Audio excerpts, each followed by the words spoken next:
Hello guys! Ngayon naman ay gagawa ako ng triple zipper pouch bag. Ang lapad nito ay 3 and 3/4 inches. Ang haba nito ay 11 inches. Tapos yung taas niya ay 4 and a half. Ang inner fabric natin ay magdodrawing po tayo ng 2 inches doon sa dulo.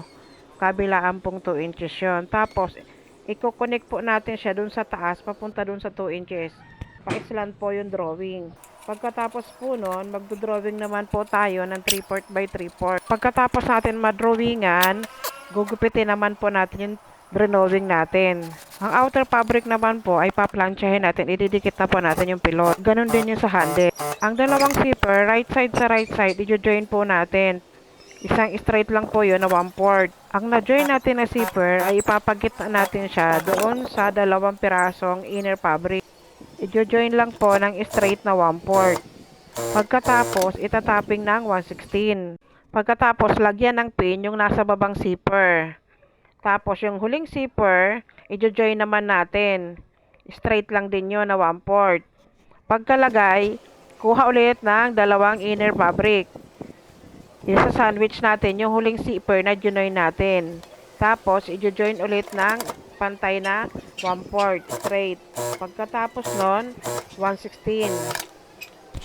Buksan ang zipper para matapping siya ng 1/16.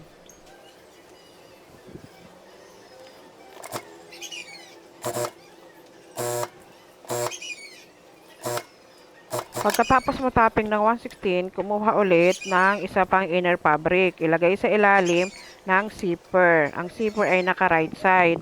Bago sa ibabaw ng zipper, ilalagay naman yung outer fabric. Yung outer fabric natin ay lalagyan ng pikete, lahat po ng gitna. 1/4 lang po ang pakain doon sa pag-join ng zipper at ng outer fabric. Pagkatapos mo join, itatapping naman po ng 1/16. Sa kabilang side, ganun din po ang gagawin. Pagkatapos, babaliktad naman po. Pagkabaliktad, isara ang zipper. Pagka nasara na po ang zipper, yung sa gitna ng tatlong zipper na yon, ang gitna po nun itatapat doon sa pikete po ng outer fabric. Bago tatahian ng pababa. Ang allowance na ginawa ko dyan ay 1/2 inch po. Pagkatapos po nun, taas naman papunta doon sa gitna. Ang kabilang sides, ganun din po ang gagawin. Sa mga dulo po ng outer fabric, magdodrawing po tayo ng 2 inches by 2 inches.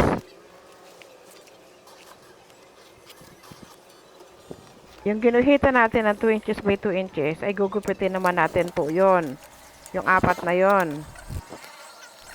Pagkatapos, lagyan po ng pikete yung mga gitna ng mga pinagupitan natin. Kasi yun po ang palatandaan na itatapat doon sa joining mamaya. Ngayon naman po, isasara na natin yon sa inner fabric niya. Yung unang dalawa, i-join po natin yon ng 1/4 lang. Sa side muna. Tapos nun sa kabilang side rin po.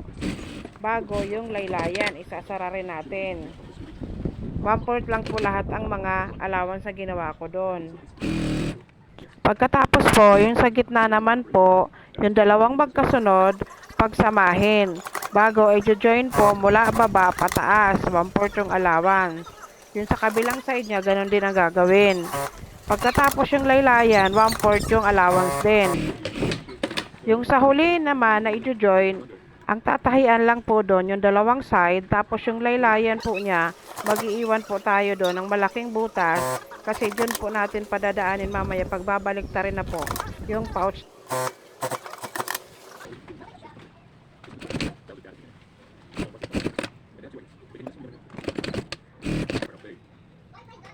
Yung sa dulong kanto ng mga inner fabric po, isasara naman po yon. Bali, 6 po lahat yon na may butas. Ayun, i-close nyo na po yon. Pagkatapos po, yung sa dulo ng outer fabric, i-close na po yon. Itatapat po yung joining doon sa pipikete. Bago, sasarahan po ng 1/2 inch po yung allowance. Ang handle naman po niya ay i-double fold lang po ng 1 inch.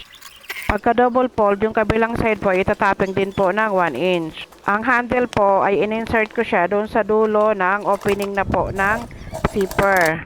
Ilagay ko po siya sa gitna ng joining Bago, itatapat po yung pikete ng outer fabric dun sa joining.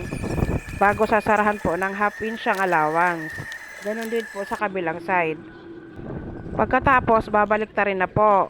Pag nabaliktad na po, yung naiwanan na bukas, isasara na po natin ngayon yon. Tapping lang po ng 116. Pagkatapos, sundot-sundutin lang po para makuha yung mga kantuhan ng pouch bag. Ito na po ang triple zipper pouch bag na natapos ko. Salamat sa panonood. Please like and share.